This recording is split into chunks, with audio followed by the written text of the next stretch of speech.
कैसे खिश्त हुए संग, आइए जानते हैं शहर दिल्ली के बदलते रंग। कैसे तामीर हुए महल कैसे खिश्त हुए संग, आइए जानते हैं शहर दिल्ली के बदलते रंग।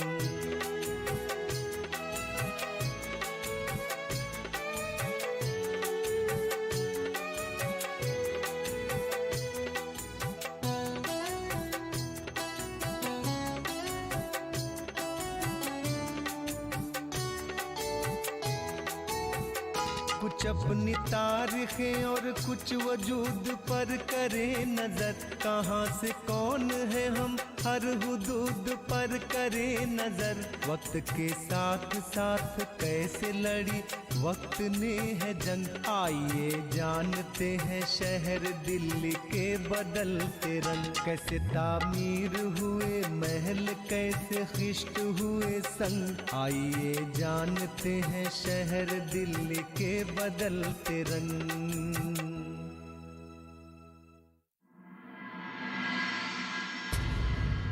कहते हैं गुजरा हुआ वक्त अपने पीछे एक मुकम्मल तारीख और तजुर्बों का सरमाया छोड़ जाता है।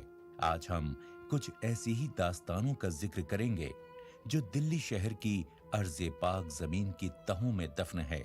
ये तमाम हकीकतें इंसानी वजूद से लेकर उसकी एक जगह से दूसरी जगह डेरा डालने की फितरत और सफर का दस्तावेजी नमूना है। दिल्ली कैसे बसी, यहाँ इंसान ने पहली बार कैसे, कब और क्यों डेरा डाला, यहाँ वक्त के साथ साथ कैसे सल्तनतों का आफताब तुलू और गुरूब हुआ। आइए वक्त की तहों के नीचे खामोश पड़े इन सभी सबूतों और सवालों को खंगालते हुए हम अपनी इस दिल्ली का सफर शुरू करते हैं।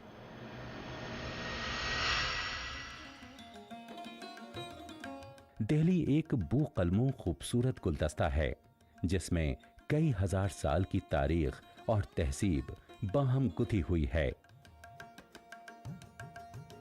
दिल्ली पर हुकूमत करने वाली कौमों और सल्तनतों के बाकी मांदा आसार इस बात का सबूत हैं कि ये शहर कितना पुररौनक है और इसने सदियों तक कितने सयाहों की तवज्जोहात को अपनी तरफ खींचे रखा।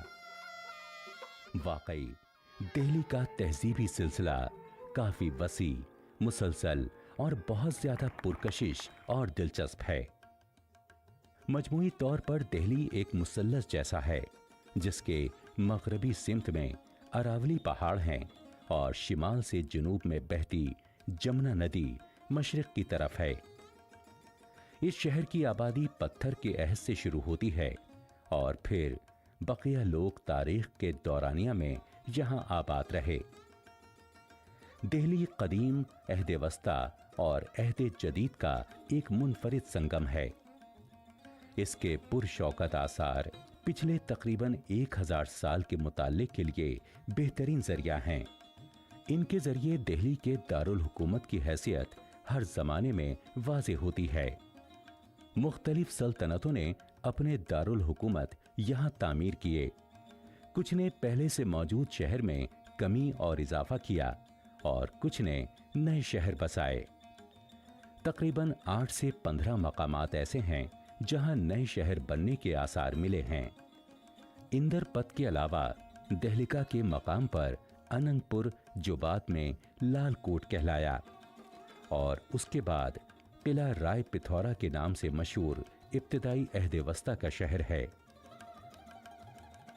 तुगलकाबाद और कोटला की बुनियादें सल्तनत अहद में रखी गईं। बाद में मुगल अहद में शाहजहानाबाद और जदीद अहद में नई दिल्ली अंग्रेजों के जरिए बसाई गई।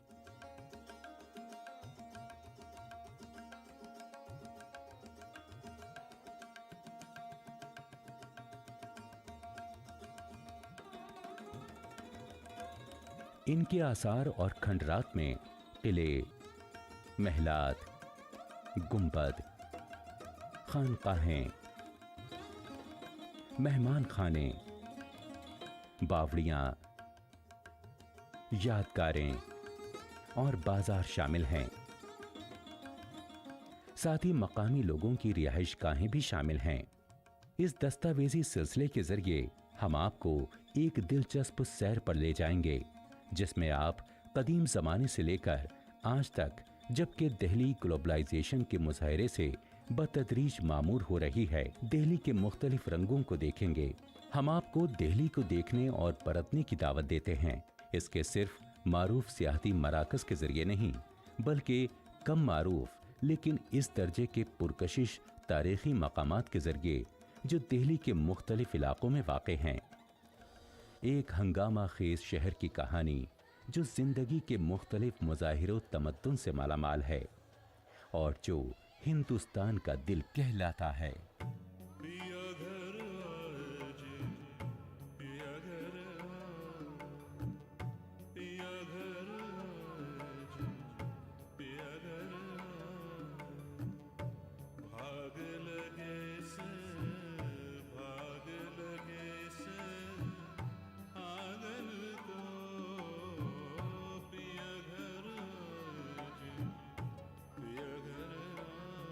दिल्ली में तबैयाती तब्दीली का एक तवील और पेचीदा दौर रहा है। इसमें इंसानी जिंदगी की शमूलियत बहुत बात की है।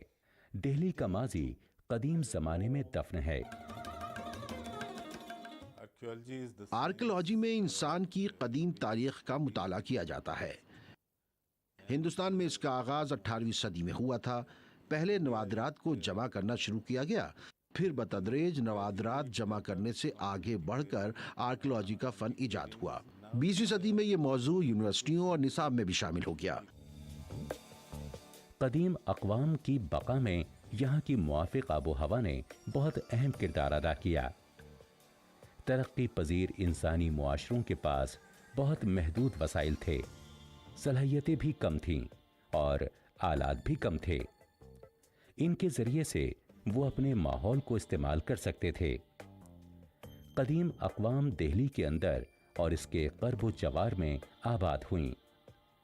शिमाली हिंदुस्तान के एक अहम आबी वसीले यानी दरियाए सिंध और गंगा और इनकी दीगर मुआविन नदियों के दरमियान था। ये इलाका गंगा और इसकी मुआविन नदियों के बहाव से पैदा अक्सर वसी मैदानों के दरवाजे पर वाक़े है। अरावली सिलसिला हिंदुस्तान का कदीम तरीन पहाड़ी सिलसिला है। एक ज़माने में ये बड़ा पुरशकोह था, लेकिन वक्त और मौसमों की तब्दीली के बावजूद आज भी राजस्थान के माउंट आबू में इसकी बुलंदी 1722 मीटर है। अलबत्ता दिल्ली में इसकी बुलंदी जमुना की सतह से 2.5 मीटर से लेकर 90 मीटर तक है। अरावली का एक सिलसिला दिल्ली में गुड़गांव की तरफ से आता है और शहर के दरमियान से होता हुआ शिमाली मशरिक की तरफ जाता है और वजीराबाद में जमुना के दाएं किनारे पर खत्म होता है। इस पहाड़ी बुलंदी के 4 हिस्से हैं। एक, जनूबी चोटी जो शहर के बाहर वाक़े है। 2, जनूबी वस्ता चोटी जो महरौली में वाक़े है। 3, दरमियानी या नई दिल्ली की चोटी जो धौला कुआं में है। और चौथी, पुरानी दिल्ली की चोटी जो सिविल लाइंस और दिल्ली यूनिवर्सिटी के दरमियान में वाक़े है। जंगल और पहाड़ों के पार मशरिक की तरफ जमुना नदी है, जिसका पानी साल भर दिल्ली में बहता रहता है। जमुना का बहाव शिमाल मशरिक में 100 किलोमीटर से ज्यादा और जुनूब दक्कन में 40 किलोमीटर से ज्यादा तब्दील हुआ है और फिर बतदरीज इसका रुख मशरिक की तरफ तब्दील हो गया और वो मौजूदा रुख पर आ गई। गर्मियों में इसकी गहराई ज्यादा नहीं होती, लेकिन बरसात में ये दिल्ली के लिए सैलाब का खतरा बन जाती है।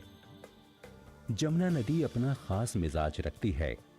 इसने माजी में अपने बहाव में कई बार तब्दीली की। इसकी वजह से दिल्ली सैलाब और ज़लज़लों की जद में है। सैटेलाइट के तज्जिये के जरिए मालूम हुआ है कि कम से कम 6 आबी ज़खायर यानी नजफगढ़, सूरजकुंड, और भटकल झील जमुना नदी की वजह से हैं। ऐसे शवाहिद मौजूद हैं जिनसे पता चलता है कि ये नदी 4000 साल कब्ल जुनूबी दिल्ली की पहाड़ी के पास से बहती थी और फिर बतदरीज इसका रुख मशरिक की तरफ तब्दील हो गया और वो मौजूदा रुख पर आ गई। So far as the pre-proto and historical period of Delhi is concerned, जहाँ तक दिल्ली के इब्तदाई कदीम और ज़माने तारीख़ का ताल्लुक़ है, discovery of हम कह सकते हैं कि जवाहरलाल नेहरू यूनिवर्सिटी के कैंपस में पत्थर के अहद की साइट के मिल जाने से और 1991-92 में इस इलाके में खुदाई की बुनियाद पर अनंगपुर में खुदाई का काम हुआ और इब्तदाई पत्थर के ज़माने के एचूलियन औजारों की एक बड़ी तादाद मिली। explorations in 91-92 which we carried out in that region, इनकी बुनियाद पर दिल्ली का ताल्लुक पत्थर के अहद से साबित हो जाता है। and they were found in situ in their archaeological context. So that is the beginning of prehistory in Delhi.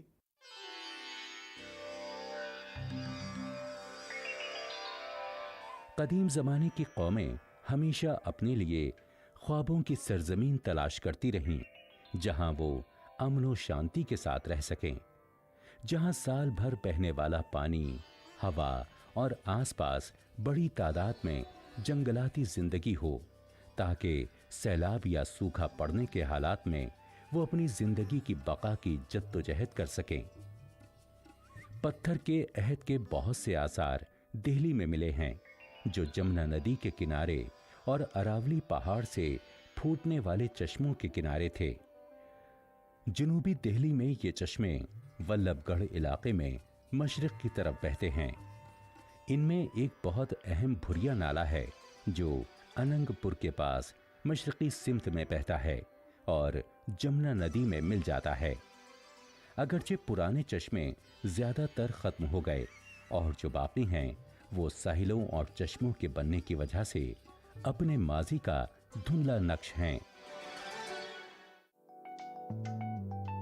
Rigveda संहिता के मुताबिक जमुना का नाम यामी नाम से निकला है, जो दरअसल धर्म और मौत के देवता यम की बहन का नाम है। यमुना का दूसरा नाम कालिंदी भी है। कदीम मंदिरों में जब जमुना और गंगा की तस्वीरें बनाई जाती थीं, तो जमुना को हमेशा काला दिखाया जाता था। कदीम दस्तावेजात से लेकर बरतानवी अहद के गजेट्स तक से ये अंदाजा होता है कि जमुना नदी में मगरमच्छ और घड़ियाल बकसरत थे और इस एतबार से इसमें मछलियां भी बहुत रही होंगी। उस जमाने में दिल्ली में घने जंगलात होंगे, जिसमें मुख्तलिफ तरह की जंगलाती जिंदगी होगी। तेंदुए, गीदड़, मोर, नीलगाय, बत्तख, दलदली चिड़िया, नेवला, भेड़िए, बंदर, लकड़बग्घे, हिरन, बटेर, तीतर और मुख्तलिफ तरह के सांप कसरत से रहे होंगे। यहां पर बसने वाले इनके शिकार पर अपनी गुजर बसर करते होंगे।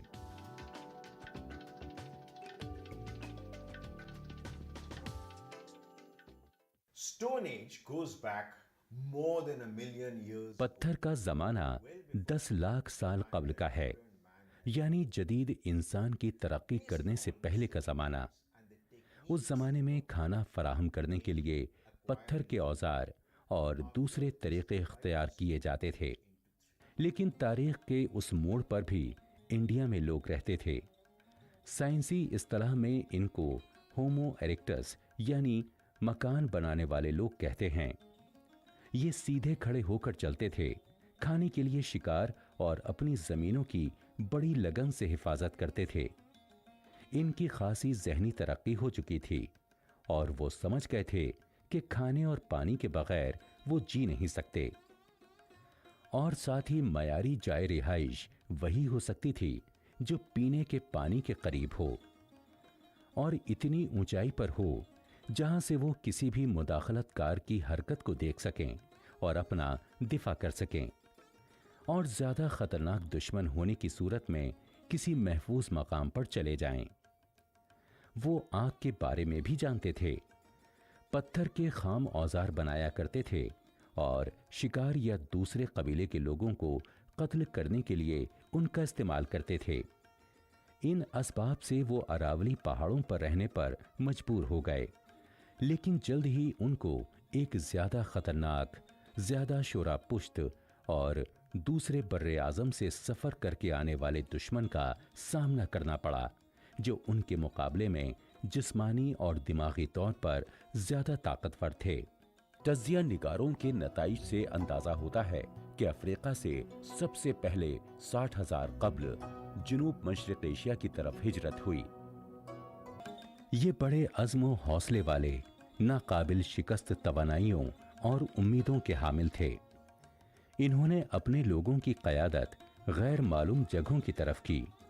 इनके दिल उम्मीदों से भरे हुए थे कि एक दिन वो अपने ख्वाबों की सरजमीन पहुंच जाएंगे, जहां वो आराम से रह सकेंगे, जहां पानी के चश्मे हों और जहां जंगली जानवर शिकार के लिए मिल सकें। करीब 74,000 साल पहले एक तूफान ने एशिया को हिला डाला और पूरी दुनिया को पहली बार बुरी तरह मुतासिर कर दिया। 3200 किलोमीटर इंडिया से दूर जदीद इंडोनेशिया में टूबू पहाड़ गैज़ो गज़ब से फट पड़ा कि आज तक इंसानों ने ऐसा मंजर ना देखा होगा। इससे जबरदस्त लावा निकला और इसके सबब राख और मुख्तर बारिश ने पूरे माहौल को आलूदा कर दिया और जिंदगी को मुश्किल बना दिया।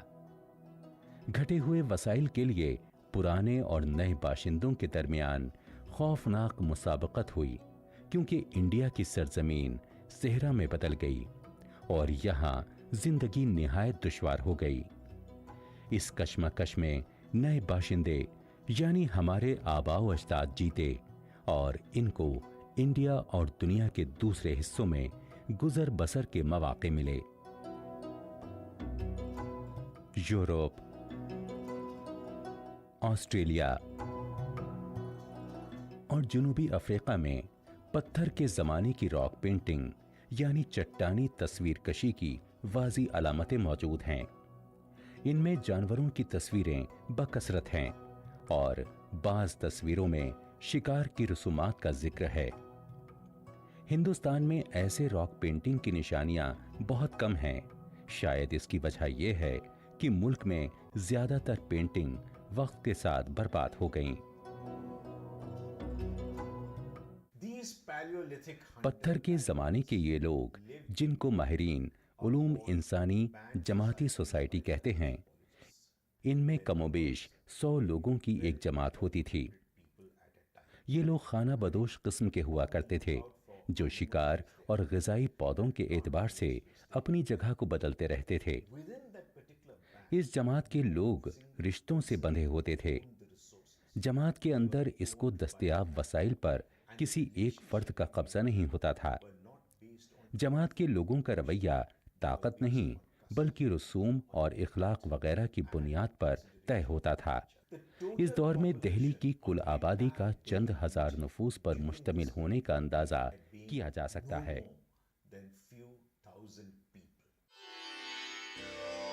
दिल्ली के इर्द गिर्द अरावली पहाड़ में मुतअद्दिद जगह हजरी अहद के औजार मिले हैं, जिनसे बाज़ लोगों का अंदाजा है कि इस अहद में दिल्ली के आसपास बड़ी तादाद में कौमें आबाद थीं। पत्थर के अहद का पहला सबूत मशहूर आर्कियोलॉजिस्ट सुरजीत सिन्हा ने 1956 में दरियाफ्त किया, जो इब्तिदाई हजरी अहद का है और दिल्ली यूनिवर्सिटी के मेन गेट के पास पहाड़ी चोटी पर है।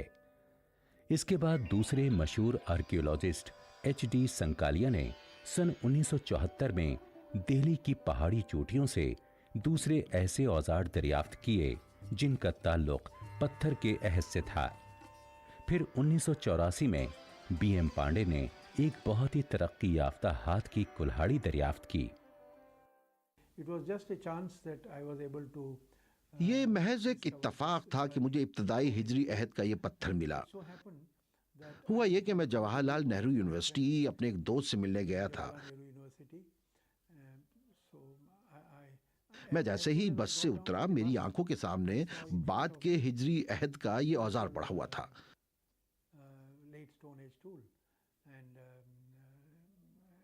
थोड़ी देर को तो मुझे अपनी आंखों पर यकीन ही नहीं आया, लेकिन फिर ये सोचकर कि जवाहरलाल नेहरू यूनिवर्सिटी से हिजरी अहद के नमूने पहले भी मिल चुके हैं, मैंने अपनी हैरत कम की। So the discovery of this Stone Age tool from the Jawaharlal Nehru campus was not a big surprise to me, but I was very excited because the stone tool. मुझे जो औजार मिला ये बहुत खूबसूरत तराशी हुई हथ कुल्हाड़ी है। It's a beautifully done hand axe. कहते हैं इंसान की जिंदा रहने की जद्दोजहद, मुसलसल कोशिशों और उसकी जरूरतों से ही सल्तनत, मुल्क, शहर और गली कूचों में रौनक और रवानगी पैदा होती है। दिल्ली के साथ भी कुछ ऐसा ही हुआ होगा। ये शहर जो हजारों बरसों की तारीख अपनी फसीलों और मिट्टी में समेटे बैठा है, कई तहजीबों से वाबस्ता है। इस मिट्टी, इस शहर और इस जमीन को हम फिर से खंगालेंगे कुछ नए सबूतों और दलाइल के साथ।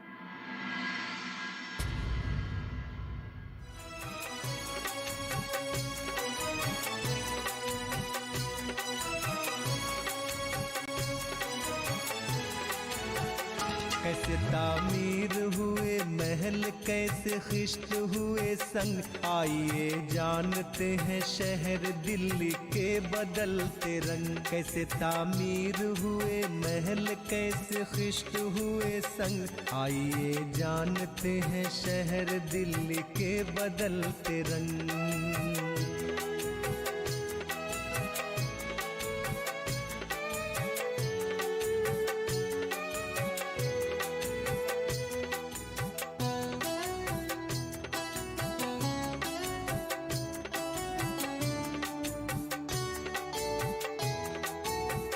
कुछ अपनी तारीखें और कुछ वजूद पर करे नजर, कहाँ से कौन है हम हर हुदूद पर करे नजर। वक्त के साथ साथ कैसे लड़ी वक्त ने है जंग, आइए जानते हैं शहर दिल्ली के बदलते रंग। कैसे तामीर हुए महल, कैसे खिश्त हुए संग, आइए जानते हैं शहर दिल्ली के बदलते रंग।